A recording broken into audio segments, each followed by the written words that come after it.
प्रातः क्लास चल रहा था 7 मई 1968। पहले पेज के अंत में बात चल रही थी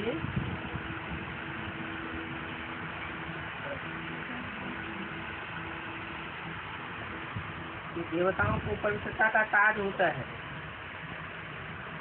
उनको कहा जाता है संपूर्ण विकारी, इसलिए उनको लाइट का ताज दिखाते हैं। है कहाँ की बात? कैसे देवताओं के पास ज्ञान की लाइट का ताज होता है, जो भक्ति मार्ग में उन्हें चित्रों में दिखाते हैं,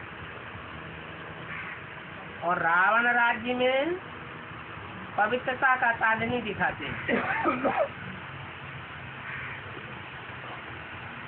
क्योंकि ज्ञान की लाइट तो होती ही नहीं, अज्ञानी अज्ञान होता है।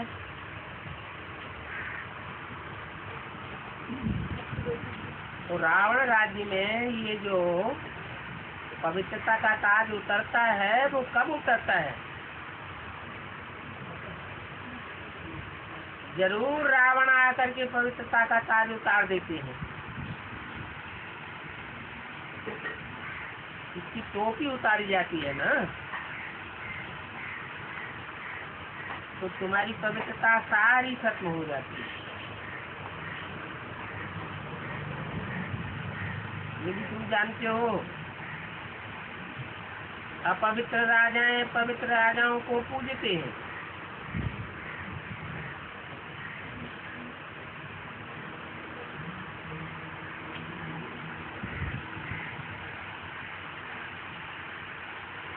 और ये भी टीचिंग कहाँ होती है? कैसे? ये यहाँ अपवित्रता को धारण करने वाले हैं, लेकिन ज्ञान तो लेते हैं। वो फिर भक्ति में डूबे रहते हैं, देहधारियों की भक्ति करने लग पड़ते हैं। भक्ति मार्ग में हर एक राजा के पास मंदिर जरूर होता है, परंतु उन राजाओं को भी पता नहीं है कि हम तो पूजित थे, अभी हम तो पुजारी बने। अभी तुमको तो पूरा मालूम हो गया है कि कैसे आप ही हम पूज्य बनते हैं, आप ही पुजारी बनते हैं।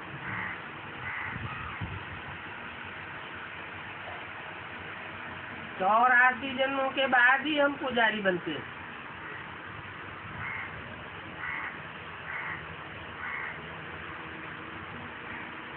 पूरा हिसाब है।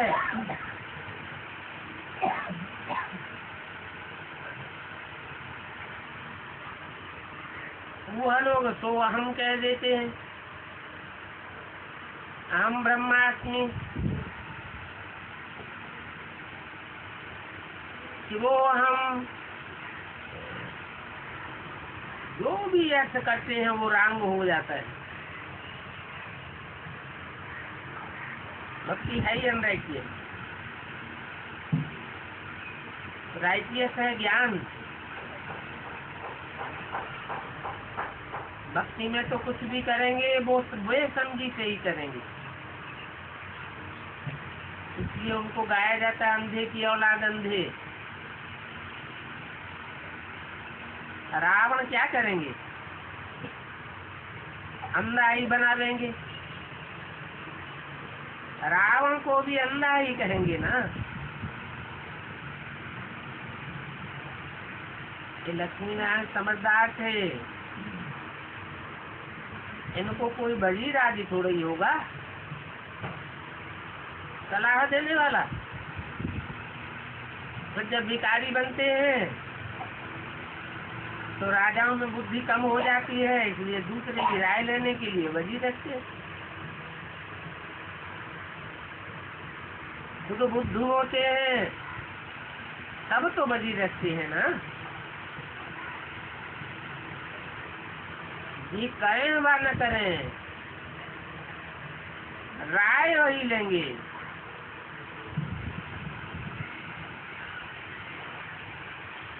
उनका राज्य तो चलता है,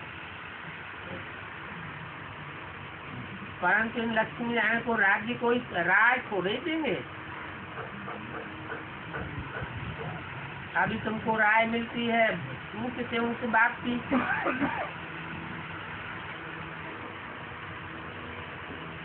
तो बाप श्रीमत अथवा राय देती है। तो ये बाप तुम्हारा एडवाइजर हुआ, एडवाइज करते हैं ना। कहते हैं मैं तुमको बहुत अच्छा विचार देता हूँ, राय देता हूँ महाराजन बनने के लिए, परंतु मैं ऐसे तो नहीं कहता हूँ कि मैं महाराजा बनूंगा। नहीं, निके बच्चों, तुमको ये मत देकर इतना ऊंचा महाराजा बनाता हूँ उस राय पर चलना चाहिए ना,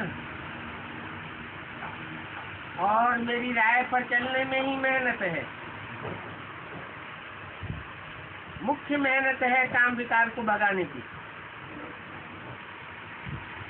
इन भूतों को भगाना है। उनमें भी काम तो ऐसा भूत है, तौबा कर दे।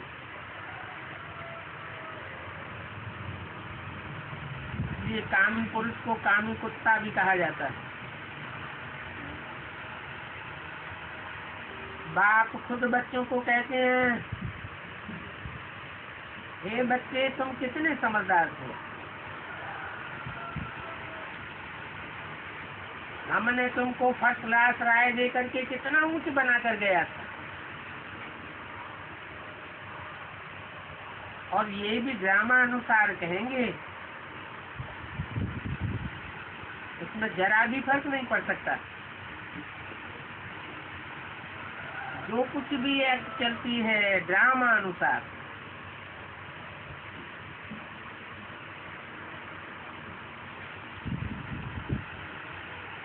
उनको अपनी राजधानी ड्रामानुसार स्थापन करनी है। राजधानी स्थापन न हो, ये हो ही नहीं सकता। ये ड्रामा में लूज है।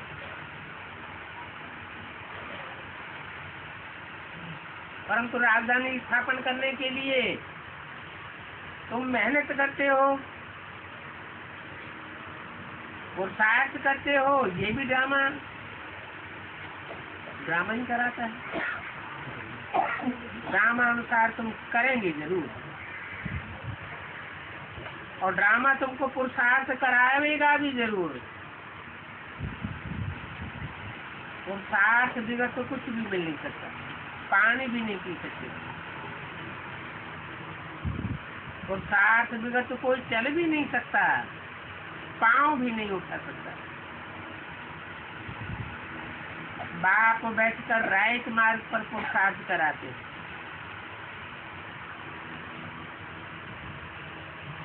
तो ये राइटियस और अनराइटियस का खेल है। तुम जानते हो इस समय है अनराइटियस राज्य।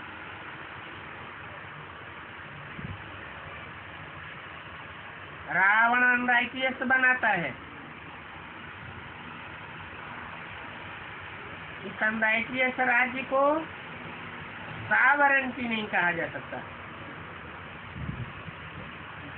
पंचायती राज्य है, प्रजा के ऊपर प्रजा का राज्य, अनराइटियस राज्य। कितने पंच होते हैं।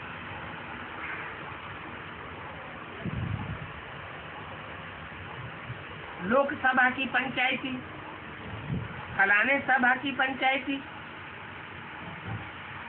अब इनको राजधानी तो नहीं कहा जा सकता। राजधानी में तो राजा का राज्य होता है।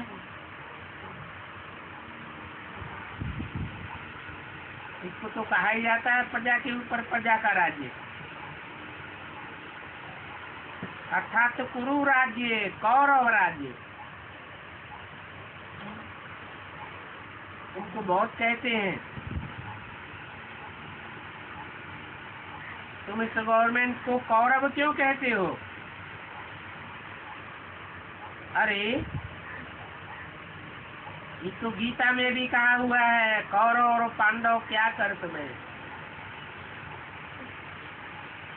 महाभारी महाविनाश भी लिखा हुआ है।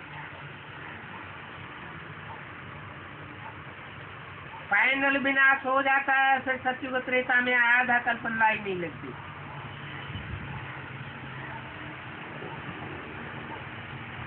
वास्तव में द्वापर में भी कोई लड़ाई नहीं लगती।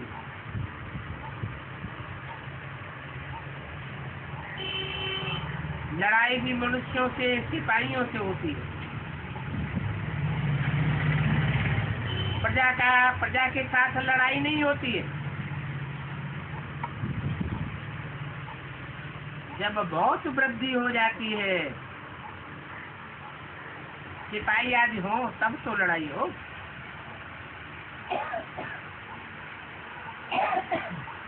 उस ड्रामा में आधा सुख आधा दुख हो तो उसमें मजा ही क्या रहा।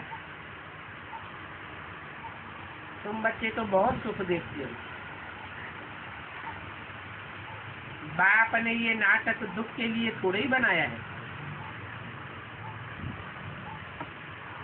बाप कहते हैं, ये बच्चों तुम बहुत सुख देखते हो और ये दुख तो पिछाड़ी में होता है। पिछाड़ी का युग है कलयुग, जब तुम बहुत तमो प्रधान बन जाते ड्रामा प्लान अनुसार। तो भी नंबरवार पार्ट सभी का अपना अलग अलग है। मनुष्य कितना पाप करते हैं, क्या क्या करते हैं।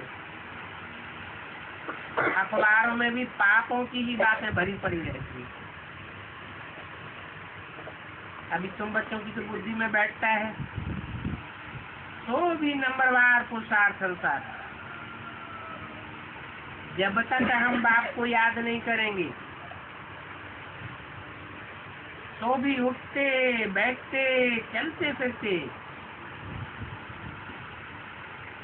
तब तक पुरुषार्थ पूरा नहीं होगा। आत्मा का कल्याण नहीं होगा। वो लोग तो कथाएं आज सुन करके फिर अपने धंधे डोरी में लग जाते हैं। वो है भक्ति मार्ग, और इस भक्ति मार्ग का कितना विस्तार है। ये पूरा झाड़ है, झाड़ के तो ढेर के ढेर पत्ते होते हैं। और ये तुम्हारा ज्ञान मार्ग का तो बहुत छोटा झाड़ है। इसका बीज रूप है बाप। इस बीज रूप को कहा जाता है वृक्षपति। ये मनुष्य शक्ति रूपी बीज का स्थान ऊपर में है। वृक्षपति है, इनका बीज ऊपर में। जब एकदम जर्जरी भूत हो हाड़ हो जाता है तब फिर सैंपलिंग लगाने बाप को आना पड़ता है। बाप खुद बतलाते हैं कि मैं स्वयं आता हूँ। जब मैं आता हूँ तो कितने असुरों के विघ्न पड़ते हैं, कितने अत्याचार होते हैं। ये बातें बाप कितना अच्छी रीति समझाते हैं।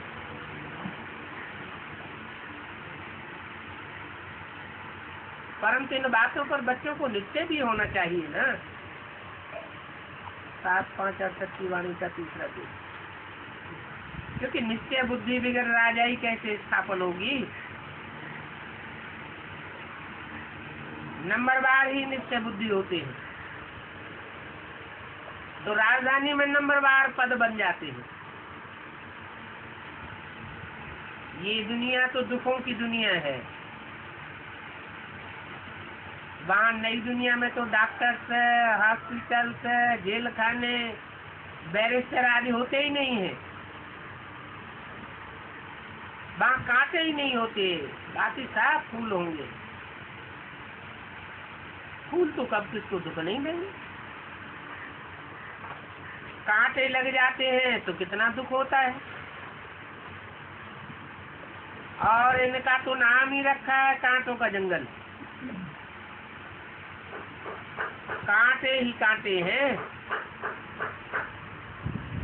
ये डॉक्टरों की दुनिया, हॉस्पिटल आदि, जेल खाना, ये जज, ये कोर्ट आदि, ये सब कांटों का जंगल है। कांटे लगते हैं तो कितना दुख हो महसूस करते हैं। नाम ही रखा है कांटों का जंगल। तुम किसको समझाते हो तो समझते नहीं है कितना माथा मारते हैं। बेहद के बाप से तो जरूर बेहद का वर्षा मिलेगा। उस समय सुनते हैं तो अच्छा अच्छा भी करते हैं। कहते हैं अच्छा हम फिर आवेंगे, बस फिर नहीं आते। कैसे फुर्सत नहीं मिली? न साहूकारों को फुर्सत है, न ऑफिसरों को फुर्सत है। वो ये सब दुनिया की बातें भूले कैसे? इस ज्ञान में तो पुरानी दुनिया का सभी कुछ भूलना पड़ता है। उन साहूकारों को तो धन बहुत है, कारखाने आज हैं, वो सब कैसे उनको भूलेगा? कैसे इतना अकल आवेगा? बड़े आदमी को बुद्धि में कब आ ही नहीं सकता। और वो तो समझते हैं हमें यहाँ ही स्वर्ग में बैठे, हमारे पास विमान है, बिजलियां हैं, महल आदि हैं। आगे ये सब थोड़ा ही था। ये बाप को गरीब निवाज कहा जाता है। आखिर वो गरीब निवाज बाप आता है जरूर, जब कि पुरानी दुनिया का विनाश हो, नई दुनिया बनती है, तब आता है।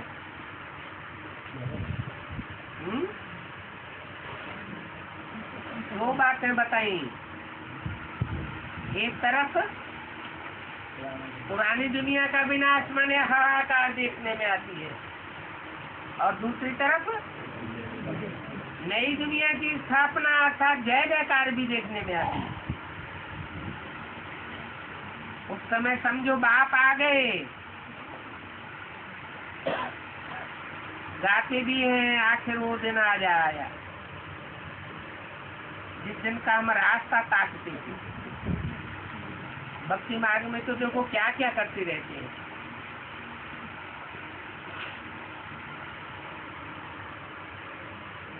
मुक्ति और जीवन मुक्ति के लिए कितना माथा मारते हैं। अभी तुमको तो मुक्ति मिल जाती है,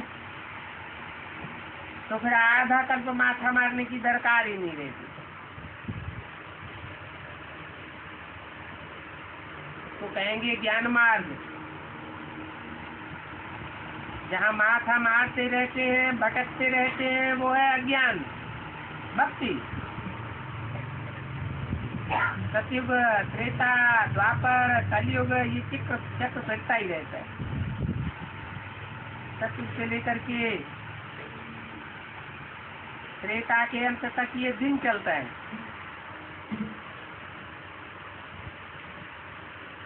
फिर द्वापर में घंटे, मिनट, दिन, सोमवार आदि चलता रहता है। परंतु तुमको तो जितना हो सके उतना टाइम लगाना है बाप की याद में, और कोई भी बातों में बुद्धि को घुसाना नहीं है। बाकी हाँ, हिसाब निकाल सकते हैं, क्योंकि एक दिन दूसरे दिन से मिलता नहीं है। हर एक दिन की एक्टिविटी अलग अलग हो जाती है।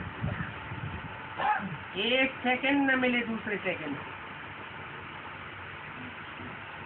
ड्रामा में देखते हो टिक टिक होता रहता है, चक्र फिरता रहता है।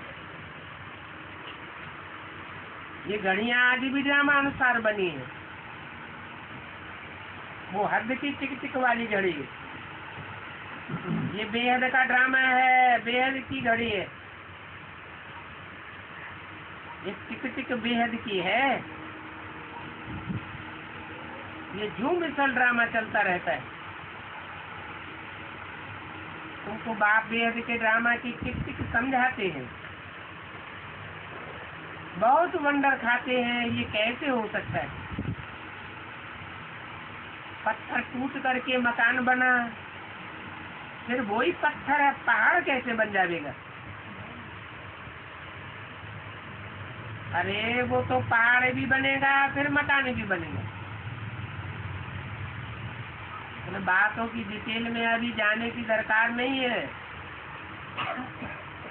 बाप कहते हैं मैं तो तुमको पावन होने की युक्ति बताने आया हूँ, अभी तो तुम सिर्फ मुझे याद करो। कल्प कल्प बात ये युक्ति बताते।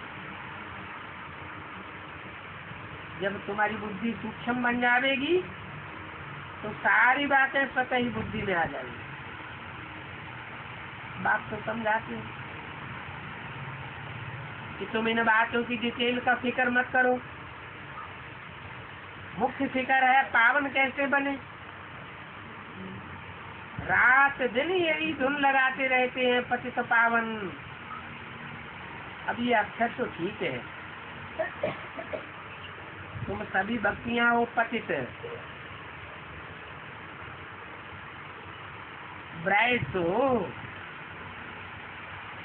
एक बाप ही ब्राइड ग्रूम है जो आकर के सभी को सुखी बनाते। रावण सभी को दुखी कर देते हैं। सभी ब्राइड को बाप बहुत सुख देते हैं और ये है बेहद की बात।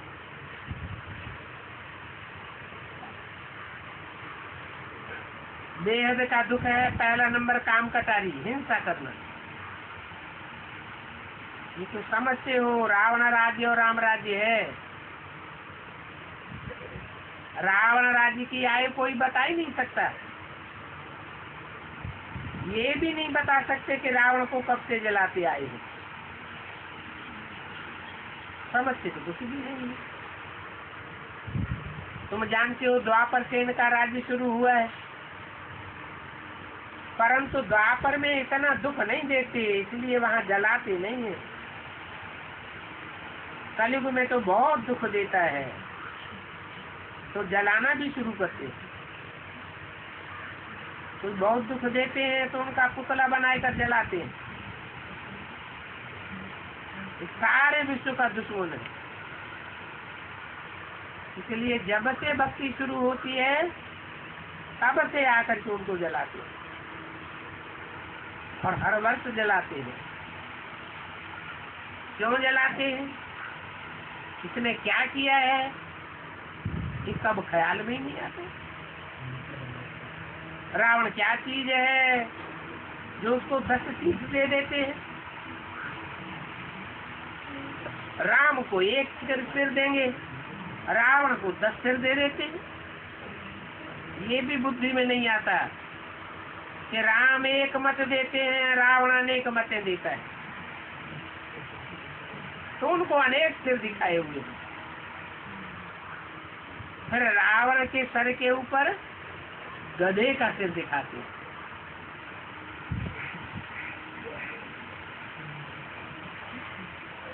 तो राजाई की जगह गधाई हो जाती है। कहाँ वो सत्ययुग त्रेता की राजाई और कहाँ ये गधाई।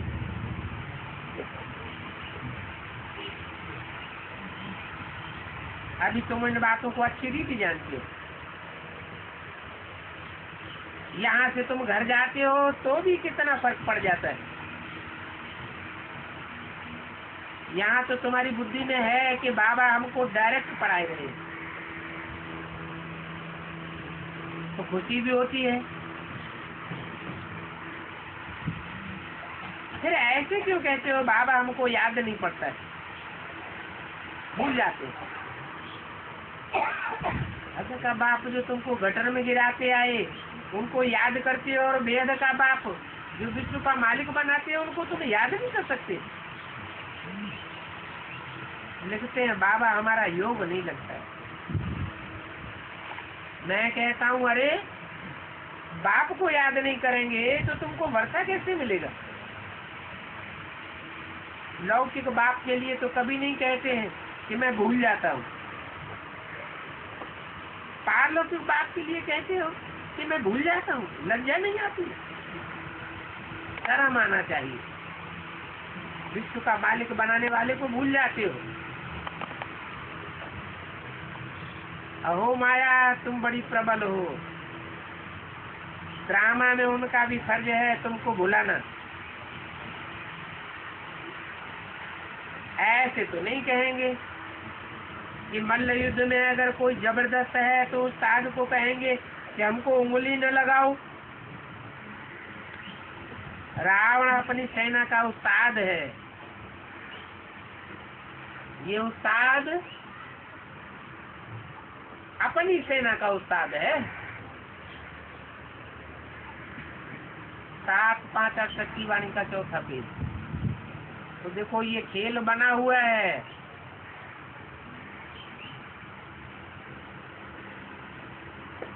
अभी बाप कहते हैं मुझे याद करो, और ये चक्र भी बहुत सहज है।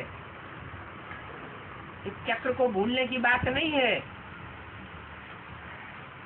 ये बेहद का बाप सत्य है।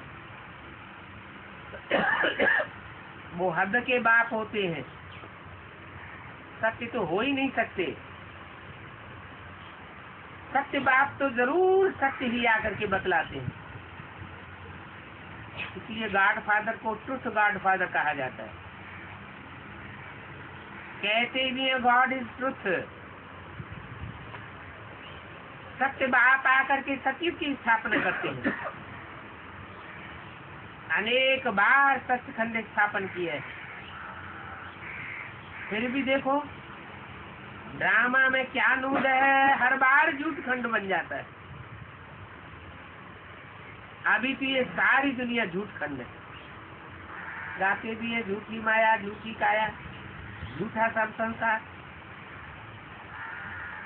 अभी तुम्हारी बुद्धि में तो सारा संसार आ गया है,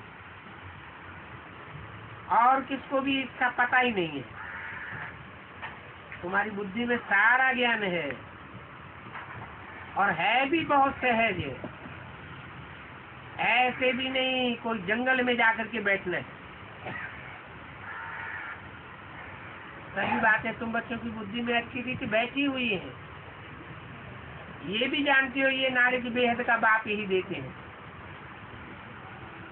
जिसको भक्ति मार्ग में याद करते आए हो, दुनिया ये बात नहीं जानती।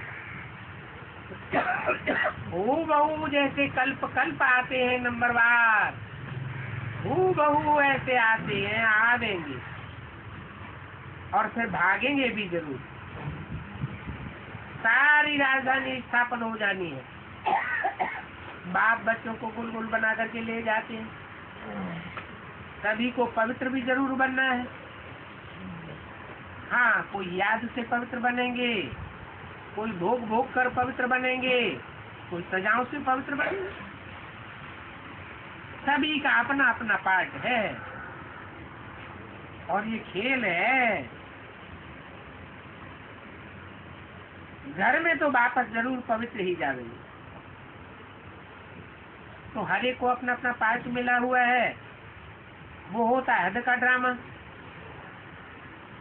तुम एकांत में बैठकर इन बातों पर विचार सागर मंथन करेंगे तो बहुत मजा आएगा। हर एक को अपना आत्मा को देखो कैसा अपना पार्ट मिला हुआ है, और वो पार्ट भी अविनाशी है, आत्मा भी अविनाशी है। कितनी छोटी बिंदी, परंतु उसको याद करना मुश्किल हो जाता है। कितनी छोटी बिंदी है, समझने की बात है ना। बाप किसको कहा जाता है, शालिग्राम किसको कहा जाता है, अभी तुम ये बात समझते हो। कई ये भी भूल जाते हैं। बाप कहते हैं आज तुमको बहुत गुह्य बातें सुनाता हूँ। तो जो पहले पहले बातें सुनाई वो फीकी पड़ जाती है। नई नई बातें सुनाता हूँ तो उनका भाला नाम हो जाता है। 1 सेकंड में कोई संपूर्ण बनता है क्या? टाइम लग जाता है। बाप कहते हैं देर सहित सब कुछ भूल जाओ। इन आंखों से जो कुछ देखते हो भूल जाओ, तो तुम्हारी आत्मा का ग्रहण छूट जाएगा, और इसमें कहीं आने जाने की भी दरकार नहीं है।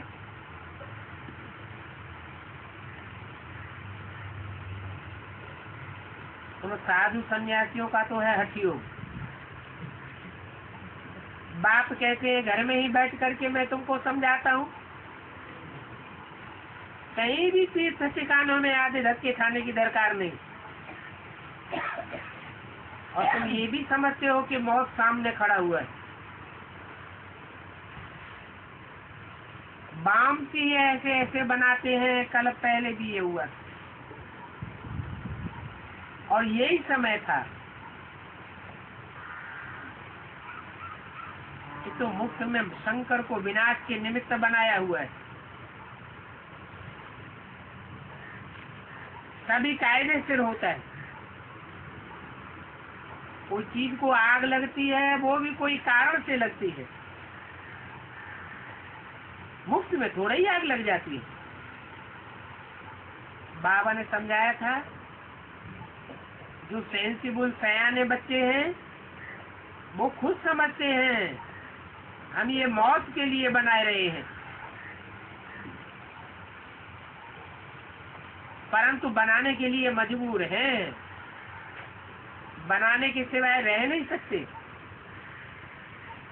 उनको थोड़ा ही पता है कि बाप आया हुआ है। ऐसे भी नहीं है कि बाप प्रेरणा आदि करते हैं। अब बाप कैसे प्रेरणा करेंगे? ये तो ड्रामा में सारा नूद है। बाप के ऊपर व शंकर के ऊपर प्रेरणा देकर बनाने का दोष नहीं धरना चाहिए। ये तो अनादि बना बनाया ड्रामा है। इसको कहा जाता है भाभी। किसकी भाभी? कहेंगे ड्रामा की। ड्रामा को तो कोई जानते ही नहीं है। ड्रामा की बात को बाप आकर समझाते हैं और फिर ये भी कहते हैं बच्चे दैवी गुण धारण करो तभी पवित्र बन सकेंगे। तुम पावन देवताओं की महिमा करते हो, पतित हैं तो बैगर हैं। इस समय सब है इंसॉल्वेंट भी है और रिलीजियस भी है, कुछ भी समझते नहीं है। ये भी नहीं जानते कि वर्ल्ड में पीस जब थी तो इनके राज्य में थी। उस राज्य अभी फिर से स्थापन हो रहा है। आगे थोड़ी ऐसे कहते, अभी सभी कहते रहते हैं शांति हो जाए, तो एक दूसरे को शांति की प्राइज देते रहते हैं, परंतु होता तो कुछ भी नहीं है।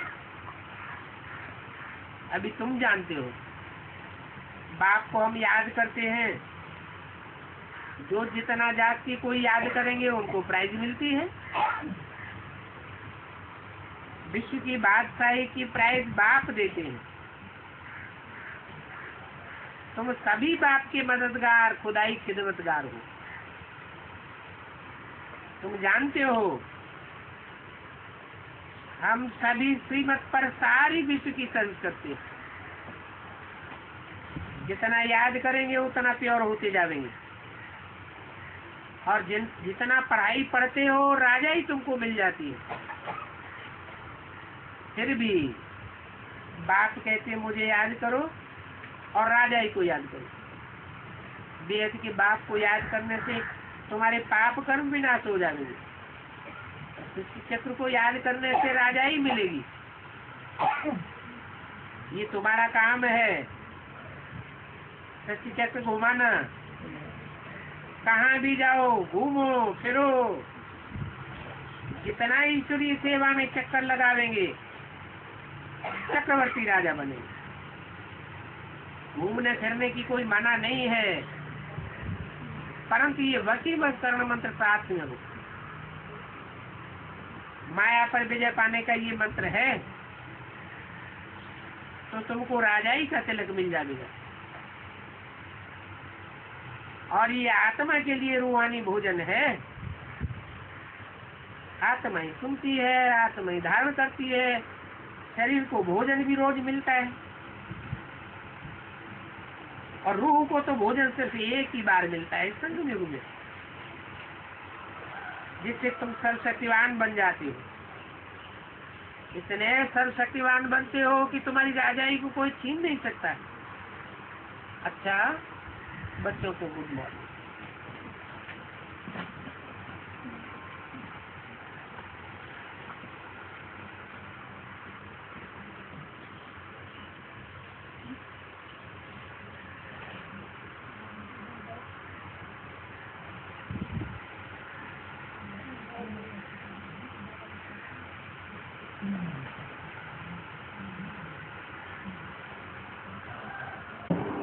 ओम शांति। आज छोटे छोटे रात्रि क्लास हैं।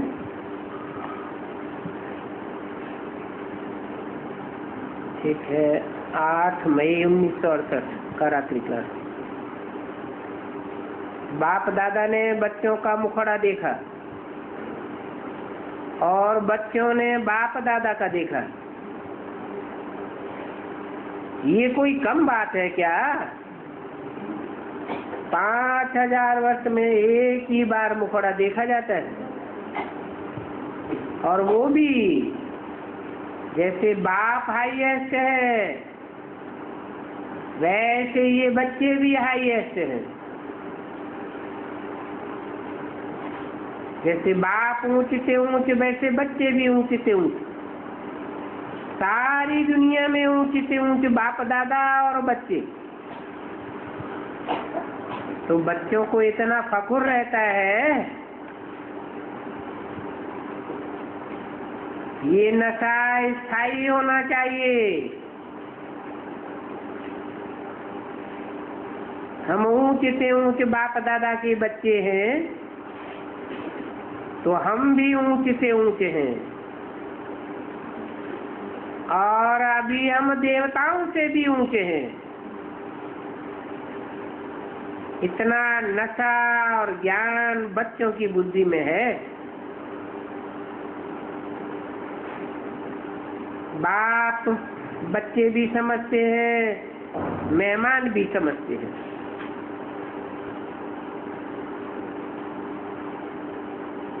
बच्चे बाप के घर में आते हैं तो मेहमान ठहरे,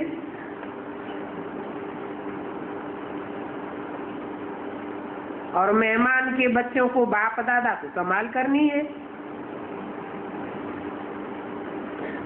बाबा कह देते हैं मेहमानों की खातिरी करना। ये तो शिव बाबा का भंडारा है, और ये है ऊंच से ऊंच शिव बाबा का भंडारा। बच्चों को जो चाहिए ब्राह्मणी को हुक्म करें।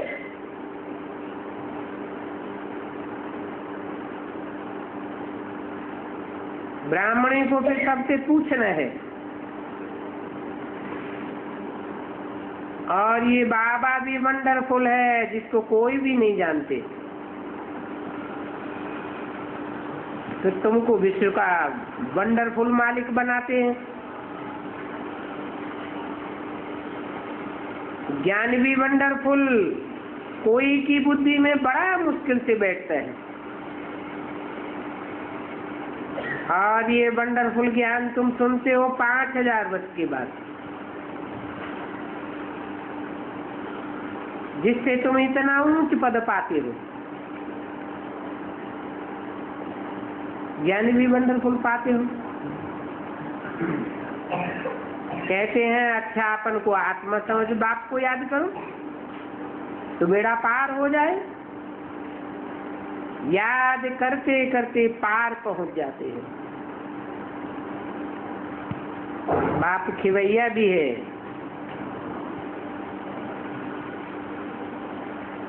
अब ठिक्कर भीतर में खिवैया क्या करेंगे? बच्चे समझते हैं।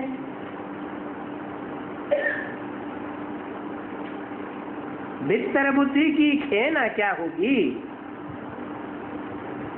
जो है ही ठिक्कर बुद्धि, उनकी बुद्धि में तो बाप का परिचय भी नहीं बैठता। खिवैया कैसे बनेगा? अब बच्चे तो जानते हैं शिव बाबा भगवान भी है, खिवैया भी है, पतित पावन भी है, और ऊंच से ऊंच बाप की महिमा भी ऊंच से ऊंच है। और उनके रहने की जगह भी उनके। तुम बच्चों से भी मैं थोड़ा ऊपर में रहता हूं।